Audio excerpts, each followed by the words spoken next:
Hello, I'm Christine from House of Smocking, and in this video I'm going to show you how to do the smocking stitches for the napkin rings. And in this instruction leaflet you have full step instructions, but then on the back you have the smocking design, which shows it's a combination stitch of three cables with a wave between them.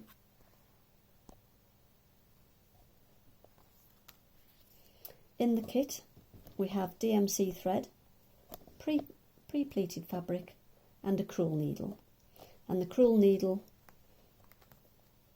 has an eye big enough for the 3 threads and is fat enough to make a hole big enough for the 3 threads to go through side by side.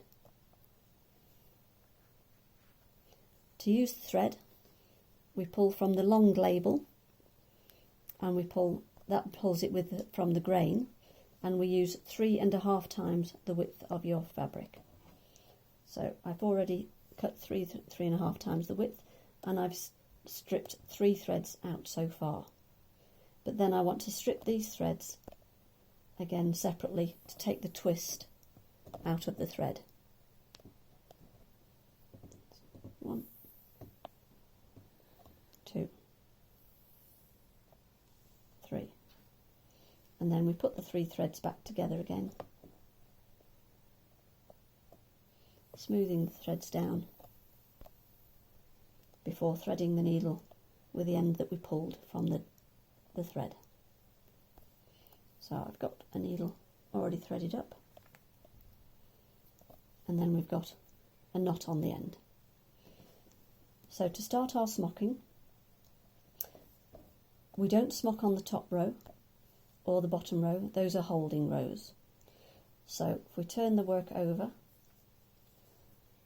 that's row 1, and the design says to start on row 1.5.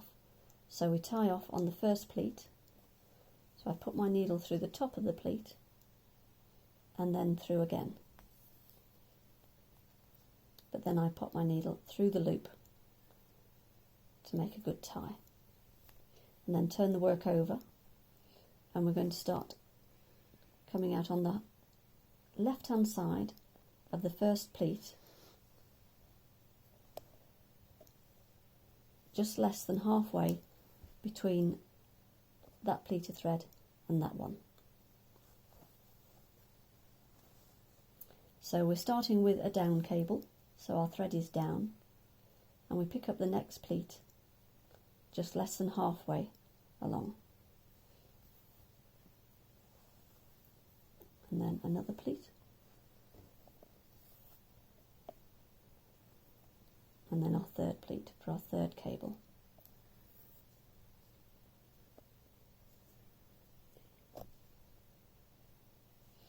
So now we're travelling up, so we put our thread down and we pick up the next pleat, and now we're doing cables, so we leave the thread where it is and we do our 3 cables.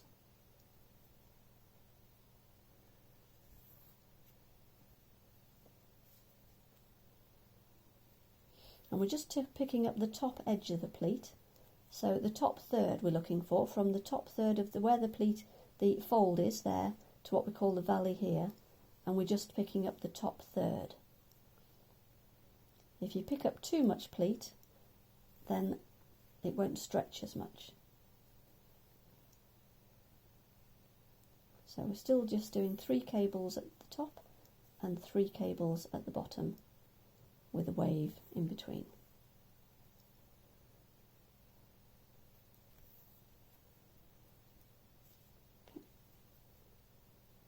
And every time we're travelling, whether we're travelling up, we put our thread down, and if we're travelling down, we put our thread up.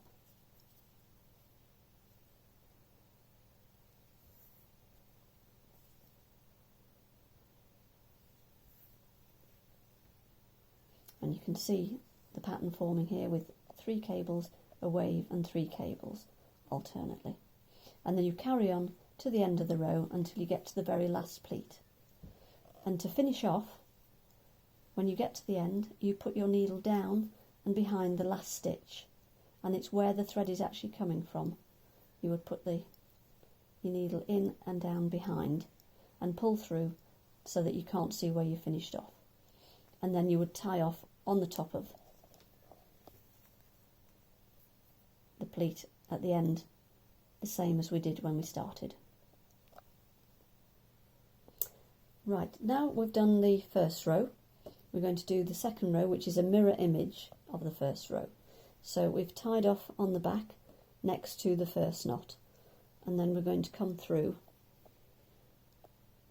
next to the first cable. And because this is a mirror image, I've got a down cable there, so this one needs to be an up cable, so my thread is up. I need to just pick up the next pleat along, again just a third of the way down, keeping your needle parallel to the pleater threads at all times.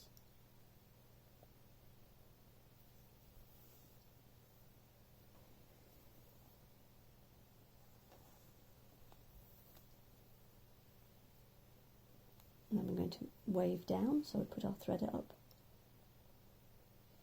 picking up the next pleat just above the pleater thread, so that we're keeping our pattern between the two pleater threads.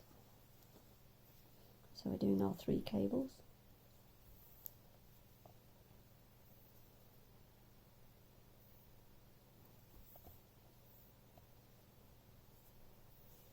And then we're going to wave up the threads down out of our way.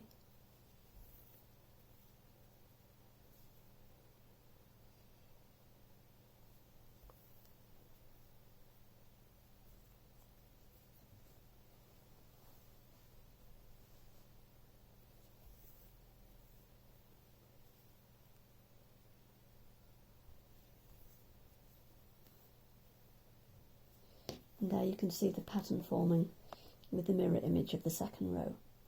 And then for all the other rows, you just repeat these 2 rows twice more.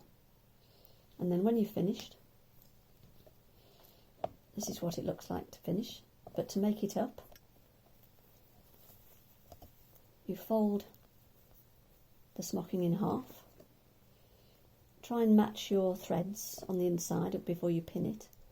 And then run a seam, just catching the knots with your into your seam allowance, and then either zigzag or use an overlocker to serge the edge to neaten it off, and then turn it back to the right side, and there is your finished serviette ring.